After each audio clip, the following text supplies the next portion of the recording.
2 வார்த்தை பேசணும்ல.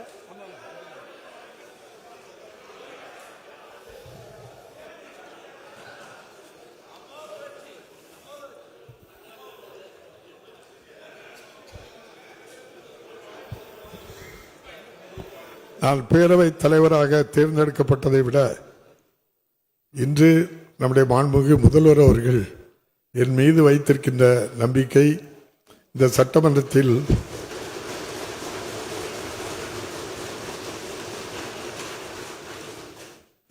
எதிர்க்கட்சி தலைவர் உட்பட தோழமை கட்சி நண்பர்கள் உட்பட அனைவரும் பேசிய வார்த்தைகளையும் நான் கேட்டுக்கொண்டுதான் இருந்தேன். எனக்கு இன்னும் பெருமையாக இருக்கின்றது. ஒரு சில தவறுகள் நடந்திருந்தாலும் கூட நான் என்னை நானே திருத்தியிருப்பேன், அல்லது நம்முடைய மாண்புமிகு முதல்வர் அவர்களை பார்த்து நான் பல முறை நான் திருத்தப்பட்டிருக்கின்றேன். உதாரணத்துக்கு ஒன்றை சொன்னால், மாண்புமிகு எதிர்க்கட்சி தலைவர் அவர்கள் பேச அனுமதிக்கவில்லை, எங்களுக்கு நேரம் ஒதுக்குவதில்லை என்று சொன்னார்கள். அதைத்தான் நம்முடைய மாண்புமிகு முதல்வர் அவர்கள் 2:52 பேசுகின்ற அந்த வாய்ப்பை கடந்த சட்டமன்ற கூட்டத்தொடரிலே கொடுத்தோம். அவருடைய மாண்புமிகு முதல்வர் அவர்கள் அந்த நேரத்தில் நான் இருந்ததை அந்த அவையில் நான் அந்த 2:52 நான் உன்னிப்பாக கவனித்ததில் நான் ஒன்றை அறிந்து கொண்டேன். நம்முடைய மாண்புமிகு முதல்வர் அவர்கள் எதிர்க்கட்சி தலைவர் வைத்திருக்கின்ற விமர்சனங்கள், குற்றச்சாட்டுகள், எதை சொன்னாலும் அதை அவசரப்பட்டோ ஆத்திரத்தோடோ அல்லது கோபத்தோடோ அல்லது எரிச்சலோடோ ஒரு முறை கூட அவர் பார்த்ததில்லை. அமைதியாக அமர்ந்து கொண்டு அதை உள்வாங்கி பதில் இருந்தால் உடனடியாக பதிலும், இல்லை என்றால் நாளை பதில் தருகிறேன் என்று சொல்கின்ற அந்த பண்புதான் சட்டமன்றத்தை, ஜனநாயகத்தை தலை நிமிரச் செய்திருக்கிறது என்பதை நான் உறுதியாக சொல்ல கடமைப்பட்டிருக்கின்றேன். உங்களுக்கும் நன்றாக தெரியும். இதுவரை என்னை சட்டமன்ற பேரவை தலைவராக்கிய பின்பு ஒரு நாள் கூட நீ இவ்வாறு ஏன் நடந்தாய், இவ்வாறு ஏன் நடக்கவில்லை, ஏன் எதிர்க்கட்சிக்கு இவ்வளவு நேரம் பேச கொடுத்தாய், 2:52 பேசுவதற்கு எப்படி வாய்ப்பளிக்கலாம் என்று தானோ தன் சார்பாகவோ இதுவரை என்னுடைய கவனத்திற்கு சொல்லவில்லை என்பது எவ்வளவு பெரிய ஜனநாயகம் என்பதை நம்முடைய மாண்புமிகு முதல்வர் அவர்களிடம் இருந்து நாம் தெரிந்திருக்க வேண்டும். ஆகவே இந்த அளவில் நம்முடைய மாண்புமிகு எதிர்க்கட்சி தலைவர் அவர்கள் பேசுவதற்கு வாய்ப்பில்லை என்று சொன்னார்கள். ஒரே ஒரு உதாரணத்தை மட்டும் நான் சொல்லுகின்றேன் அவர்களுக்கு.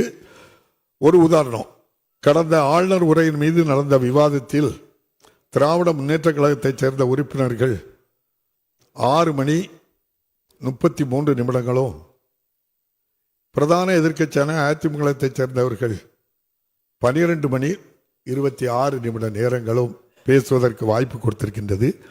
ஆளுங்கட்சியினர் 25%, எதிர்க்கட்சியில் இருக்கின்ற பிரதான எதிர்க்கட்சி மட்டும் 49% பேசுவதற்கு வாய்ப்பளித்திருக்கிறது என்பதை உங்களுடைய இந்த அவையினுடைய மேலான கவனத்திற்கு நான் சொல்ல கடமைப்பட்டிருக்கின்றேன். அதே போன்று ஒரு குற்றச்சாட்டு, இந்த அரசு ஒரே நாளில் 2-3 மானிய கோரிக்கைகளை எடுத்து நடத்துவதாக சொன்னீர்கள். உங்களுக்கு நன்றாக நினைவிருக்கும், 31/7/2004 ஒரே நாளில் 24 மானிய கோரிக்கைகளும் நிறைவேற்றியதும் இதே சட்டமன்றத்தில் தான். அதிமுக கழகம் ஆட்சியில் இருந்தபோதுதான் அதுவும் நடைபெற்றது என்பது உங்களுடைய கவனத்திற்கு நான் சொல்ல கடமைப்பட்டிருக்கின்றேன்.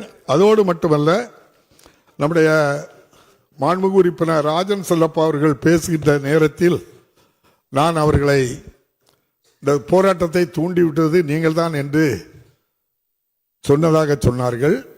எதற்காக என்ன நடந்தது என்பதை நீங்கள் முழுமையாக படித்திருப்பீர்கள், படித்திருக்க வேண்டும் என்று சொல்கின்றேன். அந்த டங்ஸ்டன் விவகாரத்திற்கு அன்றைய கவனஈர்ப்பு தீர்மானம் நீங்கள் எழுதி தரவில்லை. பிரதான எதிர்க்கட்சியில் டங்ஸ்டன் தீர்மானத்தின் மீதோ அதில் உள்ள அக்கறை இருந்தால் 66 சட்டமன்ற உறுப்பினர்களில் ஒருவர் கூட அதற்கு யாரும் எழுதி தரவில்லை. என்னுடைய கவனத்திற்கு மாண்புமிகு நம்முடைய எதிர்க்கட்சி கொறடா அவர்கள் பேச அனுமதியுங்கள் என்று சொன்ன காரணத்தினால் அவர்களுக்கு அந்த சப்ஜெக்ட் மட்டும் பேச வேண்டும், வேறு எதையும் பேசக்கூடாது என்ற ஒரு அந்த அடிப்படையில் அவர்களுக்கு பேச வாய்ப்பளித்த போது அவர் சொன்னார், பல குற்றச்சாட்டுகளை பதிவு செய்தார். முதல்வர் உறுதி கொடுத்திருக்கின்றார், அமைச்சர்கள் நேரில் வந்தார்கள். அதற்கப்புறமும் பல சம்பவங்களை அவர் சொன்ன காரணத்தினால்தான் அவர் பேசுகின்றதை குறிப்பாக உணர்ந்து வரும்போது, நீங்க பேசுவதை பார்க்கும்போது நீங்களே இந்த போராட்டத்தை தூண்டியது போல் தெரியுது. எனக்கு அது தெரியல, அப்படி தெரியுதுன்னு தான் சொன்னனே தவிர நீங்க தான் தூண்டினீங்கன்னு சொல்லலாம் அதையும் என்பதையும் இந்த அவையினுடைய கவனத்திற்கு நான் சொல்ல கடமைப்பட்டிருக்கின்றேன்.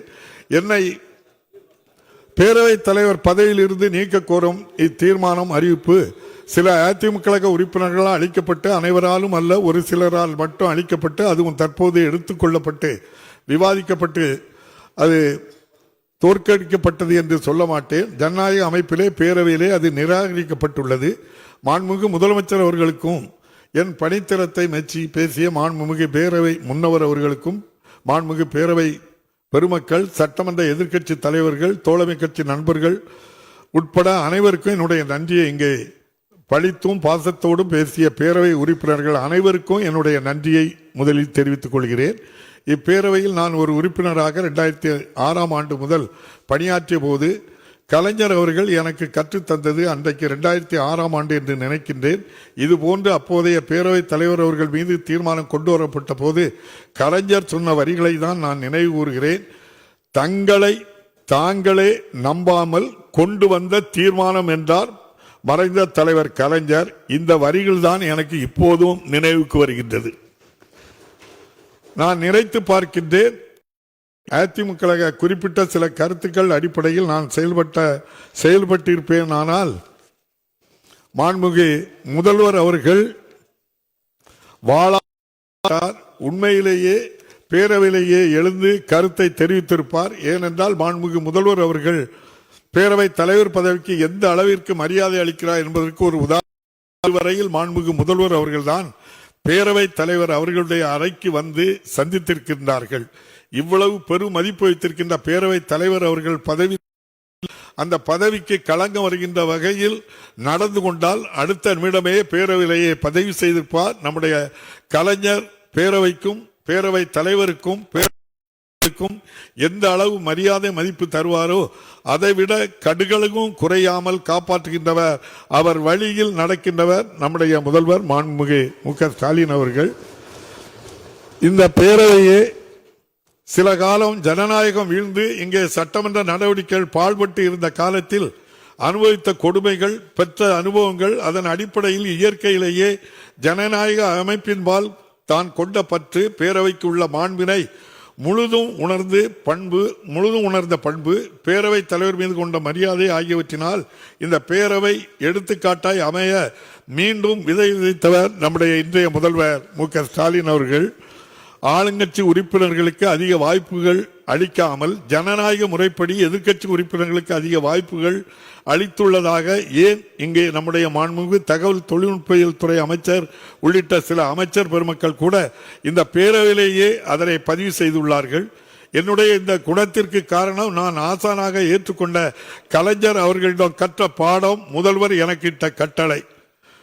ஒன்றை நான் உங்களுடைய கவனத்திற்கு நான் கொண்டு வருகின்றேன். நம்முடைய மாண்புமிகு முதல்வர் அவர்களுடைய தனித்த குணம் மட்டுமல்ல, சாமானிய ஏழை எளிய மக்கள் மீது கொண்டிருக்கின்ற பாசம், அவர்களுடைய கொள்கையில் உறுதி, இவற்றை எல்லாம் கருத்தில் கொண்டு தற்போது ஆர்டிபிஷியல் இன்டெலிஜென்ஸ் என்று சொல்லுகின்ற மெட்டா ஆர்டிபிஷியல் இன்டெலிஜென்ஸ், அதுபோன்று ஜாட் போன்ற பல நிறுவனங்கள் மாண்புமிகு முதல்வர் அவர்களுடைய பணிகளை ஆய்வு செய்து அறிக்கையாக அல்ல, நம்முடைய மும்பையிலே இந்தியன் எக்ஸ்பிரஸிலே 32 ஆண்டுகள் பணியாற்றிய ஒரு பத்திரிகையாளர் கேட்ட கேள்விக்கு அதனுடைய பதிலாக ஆர்டிபிஷியல் இன்டெலிஜென்ஸ் மெட்டா டேட்டா என்பார்களே, அதில் உள்ள தகவல் பல்வேறு ஆய்வுகள் மற்றும் தரவரிசைகளின் அடிப்படையில் இந்தியாவில் உள்ள முதல்வர்கள் பட்டியலில் 67% ஒப்புதல் மதிப்பீட்டுடன் இந்தியாவின் சிறந்த முதலமைச்சராக நம்முடைய மாண்புமிகு முதலமைச்சர் அவர்கள் முதல் இடத்தில் தரவரிசை படுத்தப்பட்டுள்ளார்கள். அதே போன்று சட்டசபையில் அவருடைய வழிகாட்டுதலோடு நடைபெற்றுகின்ற இந்த சட்டமன்றத்துக்கும் எவ்வளவு பெரிய மாண்பு இருக்கிறது என்பதை நீங்கள் அதே மெட்டா, ஜாட் போன்ற ஆர்டிபிஷியல் இன்டெலிஜென்ஸ் தரவுகளில் இருந்து இந்தியன் எக்ஸ்பிரஸினுடைய மூத்த பத்திரிகையாளர்களுக்கு எடுத்த தரவுகளின் அடிப்படையில் சொல்கிறேன். சட்டசபையில் பாராளுமன்ற நாகரிகத்தை நிலைநாட்டிய சபாநாயகர்கள் பட்டியல் உள்ளது. முதலாவதாக திரு ஜி.வி. மவலங்கர் அவர்கள் 1952 1956 ஆண்டில் மக்களவை சபாநாயகர்களாக இருந்தவர். இரண்டாவதாக திரு சோம்நாத் சாட்டர்ஜி அவர்கள் 2004 2009 மக்களவை சபாநாயகராக இருந்தவர். மூன்றாவதாக தற்போது தமிழக சட்டப்பேரவை தலைவராக இருக்கின்ற இந்த அப்பாவு இந்த தொண்டனை குறிப்பிட்டுள்ளார் என்பதை இந்த பேரவைக்கு நான் பதிவு செய்து கொள்ள விரும்புகின்றேன். பேரவை விதிகள், மரபுகள், குறிப்பாக எதிர்க்கட்சி உறுப்பினர்கள் எவர் மனதும் நோகக்கூடாது. இதுதான் எனக்கு முதல்வர் இட்ட கட்டளை. அதன்படிதான் நான் நடந்துள்ளேன். இந்த தீர்மானம் இங்கே விவாதிக்கப்பட்டதில் எனக்கு முனையளவும் வருத்தமில்லை. ஆனாலும் கூட இந்த தீர்மானம் விவாதிக்கப்பட்டு நிராகரிக்கப்பட்ட நிலையில் நான் கடந்து வந்த இந்த 4 ஆண்டு கால பணியில் இங்கே நம்முடைய அதிமுக வைத்த கருத்துக்களில் இருந்து, வாதங்களில் இருந்து நான் தெளிவாக புரிந்து கொண்டது, அவர்களும் என்னுடைய பணியை பாராட்டி உள்ளதாகவே நான் எண்ணி மகிழ்ச்சி அடைகிறேன்.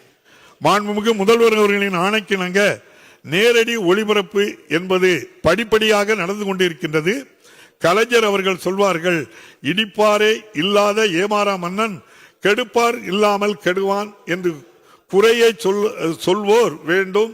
இங்கே குறையாக சொல்வதாக கருதி பேசியுள்ள அதிமுக அவர்களையும் அறியாமல் கடந்த காலத்தோடு ஒப்பிட்டு எதிர்கால சமுதாய பணியும் பார்க்கும்போது நிச்சயமாக என்னுடைய பணி